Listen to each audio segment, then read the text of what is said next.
దేవుని నామమునకు స్తుతులు కలుగును గాక. మీ అందరికీ కూడా యేసుక్రీస్తు నామమున శుభములు, వందనాలు తెలియచేస్తా ఉన్నాను. God is good all the time.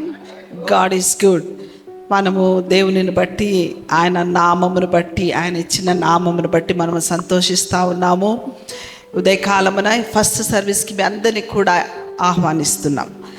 Amen. ఈరోజు దేవుడు మనకు ఇచ్చే వర్తమానమును మనము శ్రద్ధగా విందాము, దేవుణ్ణి మహిమపరుద్దాము. నిర్గమకాండము 14వ అధ్యాయము 11వ వచనం మనం చదువుదాము. అంతటా వారు మోషేతో, ఐగుప్తులో సమాధులు లేవని ఈ అరణ్యములో చచ్చుటకు మమ్మును రప్పించితివా? మమ్మును ఐగుప్తులో నుండి బయటకు రప్పించి మమ్మును ఇట్లా చేయనేలా?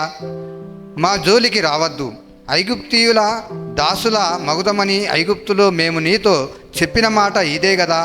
మేము ఈ అరణ్యమందు చచ్చుట కంటే ఐగుప్తీయులకు దాసుల మగుటయే మేలని చెప్పిరి. హల్లెలూయా.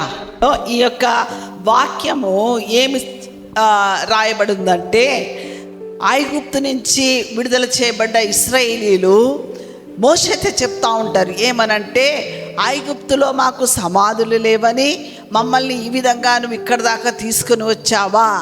ఇది ఎక్కడ జరుగుతుందంటే, వాళ్ళు విడుదల పొంది ఎర్ర సముద్రం ముందు నిలబడతారు. ఆ ఎర్ర సముద్రం ముందు నిలబడినప్పుడు ఈ ఇశ్రాయేలీయులు చెప్పే మాట మోషేతో ఏమని చెప్తున్నారంటే, నువ్వు ఎందుకు మమ్మల్ని ఇక్కడ తీసుకొని వచ్చినావు? మేము అక్కడ దాసులుగా ఉండేవాళ్ళం కదా, నువ్వు ఇక్కడికి మమ్మల్ని తీసుకొని రావడంలో అర్థం ఏమిటి అని అడుగుతా ఉన్నారు.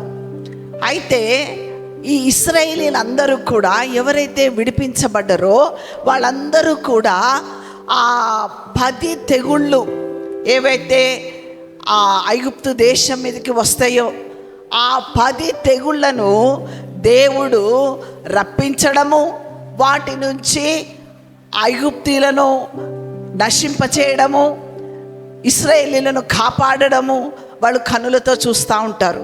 అన్నీ చూస్తారు వాళ్ళు. ఇశ్రాయేలీలు వచ్చేయడానికి ఇష్టపడ్డా కూడా ఫరో రాజు ఒప్పుకోడు, పోవడానికి వీలు లేదు అంటాడు. అప్పుడు యెహోవా దేవుడు గొప్ప కార్యం చేస్తాడు. ఏం కార్యం అంటే, 10 తెగులు ఒకదాని తర్వాత ఒకటి, ఒకదాని తర్వాత ఒకటి అన్నీ కూడా అద్భుతంగా చేస్తాడు. కానీ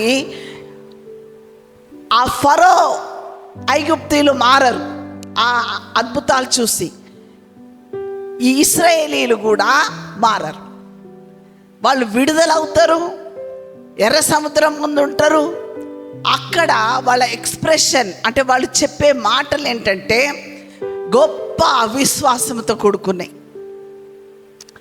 ఫియర్, వాళ్ళకు భయము ఎట్లా ఆవరించేసిందంటే, ఇంకా మేము ఇక్కడ నశించిపోతాము. ఒక పక్కంతా కొండ ఉందంట, పారిపోవడానికి లేదు. ఇంకో పక్క ఎర్ర సముద్రం ఉంది. ఈ రెండింటి మధ్య వాళ్ళు శాండ్విచ్ అయిపోతున్నారు. వెనక ఏమో శత్రువులు తరుముకుంటా వస్తున్నారు. ఆ సిచ్యుయేషను వీళ్ళు ఈ విధంగా అనుకోవడంలో తప్పులేదు. భయము అనేది ఆవరించేసింది. ఇటువంటి పరిస్థితిలో నాకు వచ్చిన ఆలోచన ఏంటంటే, దేవుడు అద్భుతాలు చేస్తాడు, అద్భుతాలు చేయగల శక్తిమంతుడు. మనందరం కూడా దానికి సాక్ష్యం.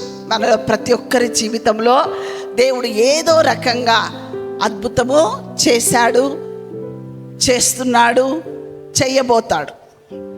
ఆమేన్. హల్లెలూయా. ఎందుకంటే ఆయన నిన్న నేడు నిరంతరము ఏకరీతిగా ఉన్న దేవుడు.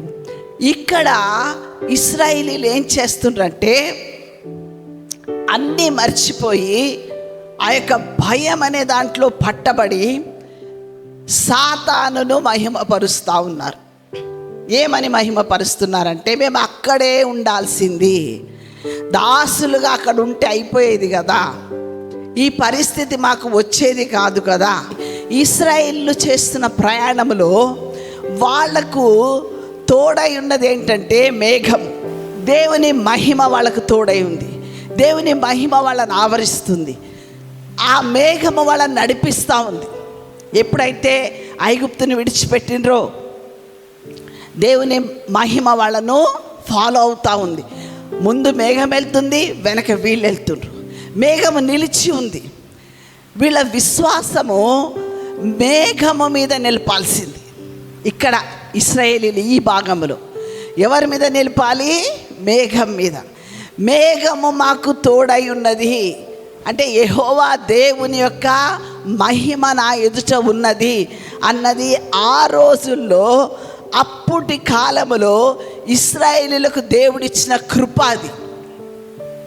వాళ్ళు కన్నులెత్తి మేఘమును చూస్తే విశ్వాసముతో ధైర్యం ఉండేవాళ్ళు. దేవుడు ఏం చేస్తాడో తెలియదు కానీ ఏదో చేస్తాడు అన్న విశ్వాసము కలిగి ఉండాలని అక్కడ దేవుడు కోరుతా ఉన్నాడు. దేవునికి తెలియదా ఎర్ర సముద్రం ఉంది ముందు అని? తెలుసు. పాయలు చేస్తాడని దేవునికి తెలుసు, నేను పాయలు చేయగల దేవుడునని అన్నీ తెలుసు. కానీ దేవుడు మనిషిని ఏం కోరుతున్నాడంటే ఫెయిత్. నీవు ఆయనను ట్రస్ట్ చేయాలి, నమ్మాలి. విశ్వాసము లేకుండా దేవునికి ఇష్టుడైండుట అసాధ్యము. ఆమెన్.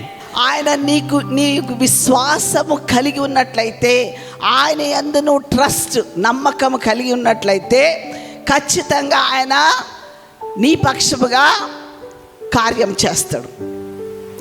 ఫర్ ఎగ్జాంపుల్, ఈ ఫరోని మనం ఒక సైతాన్ అనుకుందాం అనుకో. సైతానుతో దేవునికి పోరాడడం ఈజీ, చాలా ఈజీగా సైతానును దేవుడు లయం చేయగలుగుతాడు. ఈ 10 తెగుళ్ళు దేవుడు కలిగించిండు. వాటి నుంచి ఇశ్రాయేలీయులకు ఏ బాధ లేకుండా వాళ్ళని తప్పించి ఐగుప్తీయుల్ని పనిష్ చేస్తాడు. ఆ దేవతలన్నిటిని పనిష్ చేస్తాడు. దేవునికి అది ఈజీ. రెండవది ఏంటంటే, ఎర్ర సముద్రం పాయం చేయడం కూడా ఈజీయే దేవునికి. కట్టబెట్టగానే ఇదైంది. ప్రాబ్లం ఎవరంటే ఇశ్రాయేలీయులు. ఇక్కడ ప్రాబ్లం ఎవరంటే నువ్వు నేను. దేవునికి ప్రాబ్లం ఎవరంటే మనమే. మనం ఏం ప్రాబ్లము మీరు అనొచ్చు, ఎందుకు మేం ప్రాబ్లం అని. ఎందుకు ప్రాబ్లం అంటే, దేవుడు ఏదైతే వాగ్దానము చేసినాడో, ఏ మేఘమైతే నీ ముందు ఉన్నదో ఆ మేఘం మీద నువ్వు విశ్వాసం ఉంచకుండా, దేని మీద విశ్వాసం ఉంచుతున్నామంటే పరిస్థితుల చుట్టూ ఉన్న పరిస్థితుల మీద మనం ఫోకస్ చేస్తున్నాం. మనం వాటి మీద కాన్సన్ట్రేషన్, అబ్బో ఈ సమస్య, ఆ రోగం ఉంటుంది, రోగం ఉన్నది అదొక సమస్య, వ్యాధి ఉన్నది అదొక సమస్య, ఇంకేంటి దుఃఖము, బాధ, శాంతి లేదు, భార్యాభర్తల మధ్య సమాధానం లేదు, ఉద్యోగం లేదు, ఉద్యోగం ఉంది, పెళ్ళి కాలేదు, పెళ్ళి అయ్యింది, పిల్లలు లేరు, పిల్లలు ఉన్నారు, పిల్లలు మాట వినట్లేదు, ఉన్నారు కానీ మాట వినట్లేదు, తర్వాత అప్పులు ఉన్నాయి, ఎంత సంపాదిస్తున్నది నిలిచి ఉండలేదు. అసలు ఏంటి పరిస్థితి? నీకొక సమస్య, నీకొక బాధ. అయితే ఇశ్రాయేలీలకు కూడా అంతకంటే ఎక్కువ బాధ. ఇప్పుడు ఈ ప్రస్తుతము ఎర్ర సముద్రం ముందు నిలబడ్డారు. వాళ్ళు దేవుడు చేసిన వాగ్దానాన్ని పట్టుకోకుండా, అబ్రహాముతో దేవుడు ఏమని వాగ్దానం చేసిండంటే, పాలు తేనెలు ప్రవహించే దేశానికి నిన్ను తీసుకొని వెళ్తాను. ఆమేన్, హల్లెలూయా. అదే వాగ్దానము ఆ మేఘమై ఉన్నది వాళ్ళకు. అప్పటి పరిస్థితిలో వాళ్ళ వాగ్దానాన్ని చూసుకుంటా, ఆ వాగ్దానాన్ని క్లెయిమ్ చేసుకుంటా ఉన్నట్లయితే వాళ్ళ విశ్వాసము గట్టిపరచబడేది. అలా కాకుండా దేవుడు చేసిన వాగ్దానమును పట్టుకొనకుండా వాళ్ళు ఎవరిని ఎగ్జాల్ట్ చేస్తున్నారంటే సాతానును వాళ్ళు మహిమపరుస్తూ ఉన్నారు. ఏమని? మేము ఐగుప్తులో బానిసలుగా ఉంటే బాగుండేది, దేవుడేమో నిన్ను రాజులైన యాజక సమూహం అని అంటే, ఆ మైండ్ మెంటాలిటీ హెబ్రీలు అంటారు. హెబ్రీలు అంటే దాని అర్థం ఏంటంటే బానిసలు. ఎప్పటికీ ఆ బానిస మనస్తత్వము ఈ యొక్క ఇశ్రాయేలీయులకు ఉండిపోయింది. ఆ బానిస తత్వం నుంచి దేవుడు వాళ్ళను విడిపించడానికి ఈ సమస్యలు కూడా తీసుకెళ్తా ఉన్నాడు. ఎందుకంటే నీ నోట విశ్వాసపు మాట రాకపోతే దేవుడు కార్యం చేయలేడు. ఆమేన్, హల్లెలూయా. ఈ విషయము దేవుడు మీకు అర్థం చేయనుగాక. విశ్వాసముతో నువ్వు ప్రకటించకపోతే ఆ విశ్వాసము దేని మీద ఆధారపడి ఉందంటే దేవుని వాక్యం మీద. దేవుడు నీకేమని చెప్తా ఉన్నాడంటే, నిన్ను ఆశీర్వదిస్తాను, నిన్ను గొప్ప జనముగా చేస్తాను, నీ ద్వారా అనేక వంశములు ఆశీర్వదింపబడుతుంది, నిన్ను శపించు వారిని శపిస్తాను, నిన్ను దీవించు వారిని దీవిస్తాను. ఈ వాగ్దానము అబ్రహాము ద్వారా యేసుక్రీస్తుకి అతకబడిన ప్రతి ఒక్కరికి చెందినవి. నీకు నాకు కూడా వాగ్దానం ఉన్నది. ఆమేన్, హల్లెలూయా. మోషే ఏం చెప్తాడంటే నెక్స్ట్ వచనంలో చదవమ్మా. అందుకు మోషే, భయపడకుడి యెహోవా మీకు నేడు కలుగజేయు రక్షణను మీరు ఊరక నిలుచుండి చూడుడి. రెండోది ఏంటంటే ఊరక నిలిచి ఉండి చూడుడి. స్టాండ్ స్టిల్, నిలబడు. నీ సమస్య వచ్చిందా, నిలబడు, యేసేయును చూడు. నిలబడు, నీ ఉందిన మేఘమును చూడు. అవును, నువ్వు దాటలేవు, నువ్వు ఆ కొండ ఎక్కలేవు, నువ్వు లోతైన లోయ దిగలేవు, నువ్వు నిలబడున్నావు. ఆ ఎర్ర సముద్రము దాటలేవు, ఏమీ చెయ్యలేవు. బట్ దేవుడు ఏమన్నాడు, భయపడకు, ఆ యొక్క మేఘమును చూడు. నీ ఎదుట ఉన్న మేఘము మహిమగల మేఘం. అది యేసయ్య మహిమగల దేవుడు. ఆయనను చూడును, ఆయన చెప్పిన మాటల్ని నువ్వు విను, ఆయన చెప్పిన వాగ్దానాల్ని నువ్వు లైట్గా తీసుకోకు. ఈ చెవులో విని ఈ చెవులో వదిలిపెట్టకు, సీరియస్గా తీసుకో. నువ్వు చాలా విషయాలు చాలా సీరియస్గా తీసుకుంటావు, చాలా ఇంపార్టెన్స్ ఇస్తావు వాటికి. అబ్బో ఇది లేకపోతే నాది కాదు అని అనుకుంటాం. అటువంటి ఇంపార్టెన్స్ని, అంతకంటే ఎక్కువ ఇంపార్టెన్స్ని నీ ముందున్న యేసయ్యకు, నీ ముందు నిలిచిన మేఘానికి నువ్వు ఇవ్వాలి. ఆమెన్, హల్లెలూయా, హల్లెలూయా. అయితే స్టాండ్ స్టిల్, అక్కడ నిలబడాలంతే. ఉన్నది గొయ్యి, ఏం చేస్తుందో చేసుకొని. రోగం ఉన్నది, ఏం చేస్తుందో చేసుకొని. నా దేవుడు నన్ను స్వస్థపరుస్తాడు. ఏమన్నాడు, యేసయ్య పొందిన గాయముల ద్వారా, యేసయ్య పొందిన దెబ్బల ద్వారా ఎవరికి స్వస్థత? ఎవరికి స్వస్థత? ఎవరికి? నాకు. హల్లెలూయా. నువ్వు నాకు అని నువ్వు ఎప్పుడైతే ఆ సిలువలో ఆయన గాయాలు పొందబడినాయో వాటిని చూస్తూ, అవును ప్రభు, అవి నా కొరకే, నువ్వు కొట్టబడ్డావు, దెబ్బలు కొట్టబడ్డాయి, నీకు చీల్చబడ్డావు, ఇవి నా కొరకే అని నువ్వు ఎప్పుడైతే డిక్లేర్ చేస్తావో నువ్వే ఆ విశ్వాసాన్ని ప్రకటిస్తున్నావు. దేవుడు నువ్వు విశ్వాసాన్ని ప్రకటించమని, ఆ యొక్క భాష అది, ఆ వాగ్దానాన్ని నమ్మమని నిన్ను కోరుతా ఉన్నాడు. నువ్వు సమస్యగా ఉండకు, సమస్యగా అస్సలు ఉండకు. దేవుని యొక్క మాటను విశ్వసించు. ఆయన ఏం చేస్తాడో తెలియదు, ఎట్లా చేస్తాడో తెలియదు. నీకు కొద్దిగా భయం వస్తుంది. కానీ ఐగుప్తుకు పోతాను, సమాధులు అక్కడ ఉన్నవి, కాకరకాయలు ఉన్నాయి, కీకరకాయలు ఉన్నాయి, అదే బాగుంది అని నువ్వు ఏ రోజు కూడా అనుకోవద్దు. హల్లెలూయా. నీ ప్రభువు గొప్పవాడు, నిన్ను పట్టుకున్న దేవుడు గొప్పవాడు. ఎవరిని ఫాలో అవ్వాలంటే క్లౌడ్ని ఫాలో అవ్వాలి, యేసయ్యను ఫాలో అవ్వాలి. ఆమెన్, హల్లెలూయా. నువ్వు మేఘమును చూసినట్లయితే, యేసయ్య మీద నీ దృష్టి నిలుపుకున్నట్లయితే సమస్తము సమకూర్చబడుతుంది. నీకు మేలు చేస్తా అంటున్నాడు దేవుడు. దేవుడు మాట ఇచ్చినవాడు తప్పుతాడా? నువ్వు నేను తప్పిపోతాము. కానీ నీ విషయంలో వాగ్దానము చేసిన దేవుడు ప్రాణం పెట్టడమే గుర్తు. అది ఆయన ప్రాణం పెట్టిందంటే గుర్తు ఏంటంటే he loves you so much. నిన్ను వేటగాని ఉరిలో నుండి తప్పించడానికి ఆయన ప్రాణం పెట్టిండు. నాశనకరమైన తెగులు రాకుండా నిన్ను రక్షించడానికి ప్రాణం పెట్టిండు. దరిద్రతలో నువ్వు చచ్చిపోకుండా సమృద్ధిలో నువ్వు జీవించడానికి సర్వ సంపదల గుప్తమైన యేసయ్య నీ కొరకు ప్రాణం పెట్టిండు. నువ్వు విశ్వసిస్తున్నావా? నువ్వు నమ్ముతున్నావా? నీ పరిస్థితిలో నువ్వు పట్టబడ్డావా? ప్రతి ఒక్కరికి సమస్య ఉంటుంది. ఈ లోకంలో బ్రోకెన్ వరల్డ్ ఇది. ఈ బ్రోకెన్ వరల్డ్లో సమస్య ఖచ్చితంగా ఉంటుంది.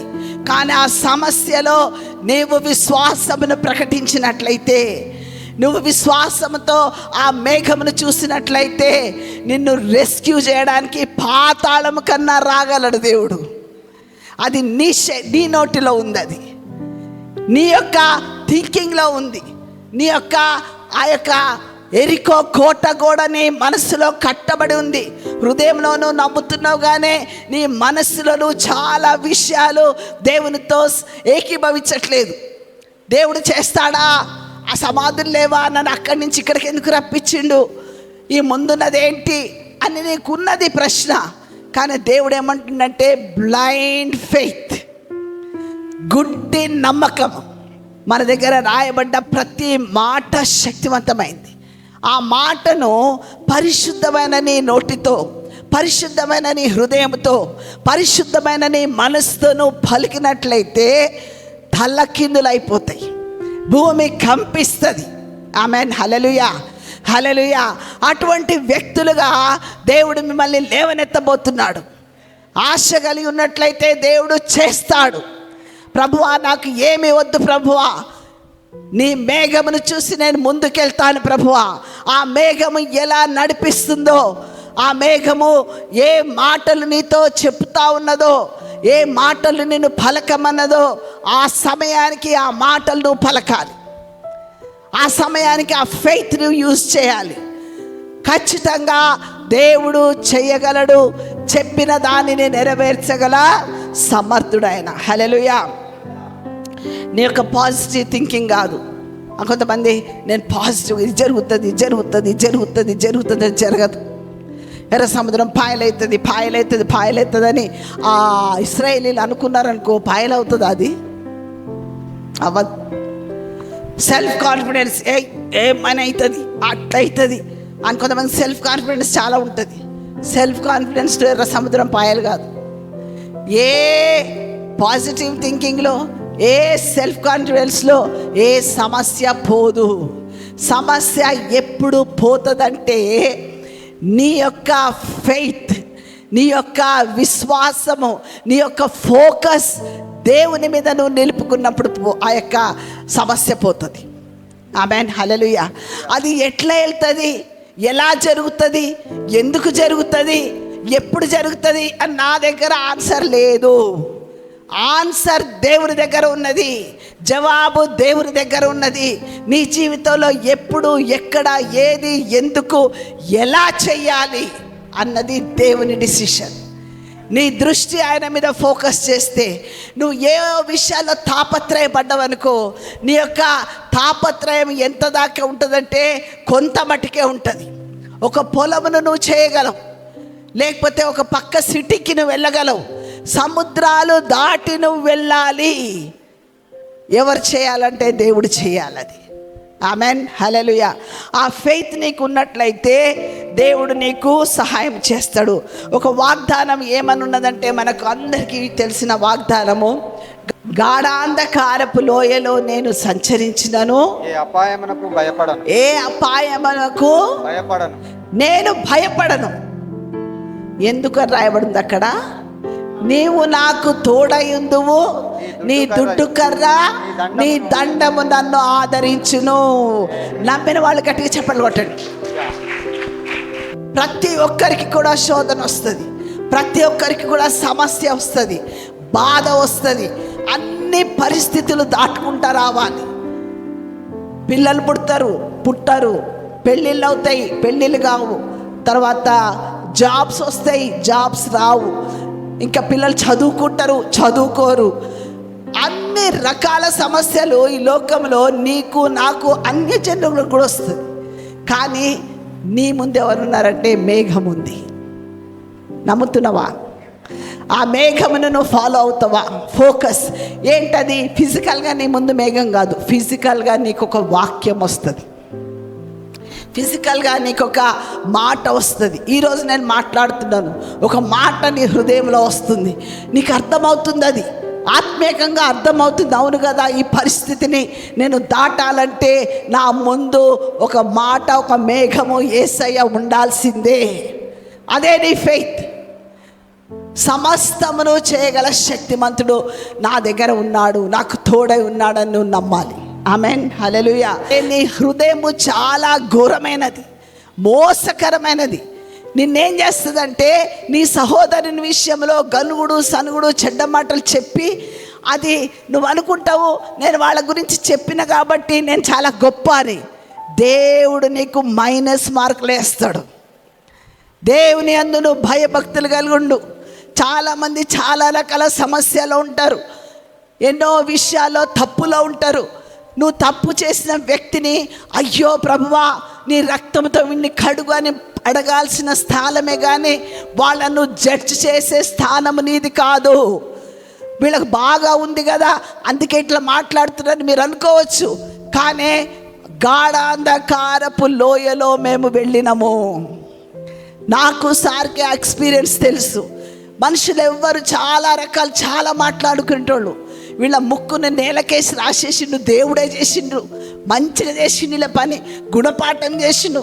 అన్నీ విన్న వాళ్ళని క్షమించేటోళ్ళం. పోనీలే ప్రభు, వాళ్ళకి తెలియదు నిజంగా వాళ్ళు అన్నట్టు మేము కాదు ప్రభువా, నీకు తెలుసు ప్రభువా, మేము యథార్థంగా ఉంటాము, నువ్వే కనికరించు ప్రభువా అని. మొత్తము పడవలు అన్నిటినీ దేవుడు మార్చివేసిండు. హల్లెలూయా. నువ్వు ఆ దినమును చూడాలంటే మేఘమును వెంబడించు, యేసయ్యను వెంబడించు, విశ్వాసంతో ప్రకటించు. నువ్వు ఏం చెయ్యాలో అది చెయ్యి. వేరే వాడు చేసేది నీకు అనవసరం. నువ్వు దేవునికి ఏం సేవ చేయాలి, దేవునితో నువ్వు ఎలా ఉండాలి, దేవుని ఎట్లా ప్లీజ్ చేయాలి, ఆయనను ఎట్లా సంతోషపరచాలి, ఏం చేస్తే ఆయన సంతోషపడతాడు. ఒక భార్య భర్తను సంతోషపరుస్తుంది, ఒక భర్త భార్యను సంతోషపరుస్తాడు, పిల్లలు తల్లిదండ్రులు సంతోషపరుస్తాడు. అది లోక సంబంధమైనది. నువ్వు ఎప్పుడైనా ఆలోచించినావా నీ పరలోకపు తండ్రిని నువ్వు ఎలా సంతోష పెట్టాలి? ఒక్కరోజన్నా కూర్చొని ఆలోచించినావా? నువ్వు నాకు అది చెయ్యి, నాకు ఉద్యోగమే, నాకు మంచి ఆరోగ్యమే, నాకు అది ఇది అన్నీ అడుగుతున్నావు. నువ్వు ఎప్పుడన్నా ఆయన నీ విషయంలో సంతోషపడ్డా? బలా నమ్మకమైన మంచి దాసుడా, నా కుమారుడా, నేను ఆనందిస్తున్నాను నీతో చెప్పాడా? అది చెప్పమని నువ్వు అడుగుతున్నావా?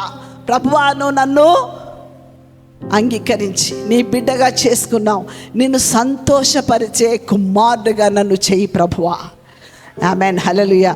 అది మన గోల్. అది ఎర్ర సముద్రం పాయలవడం గోల్ కాదు, అది మన గోల్. అది ఎవరినైతే ఏ సైతానైతే బాధ పెడుతుందో ఆ సాతాను ఆ యొక్క వాళ్ళ కాళ్ళ కిందకు వచ్చేయాలి. ఆమేన్, హల్లెలూయా. దేవుడు గొప్ప కృపను నీకు నాకు దయచేయునుగాక. నువ్వు నమ్మిన దేవుడు ఒక రాయి కాదు, నువ్వు నమ్మిన దేవుడు ఒక చోట ఉండేవాడు కాదు. ఆయన సర్వశక్తి గల సమస్తము మీద అధికారి. ఆమేన్, హల్లెలూయా. దేవుడు మీకు ఆ ప్రత్యక్షత దయచేయునుగాక. God bless you.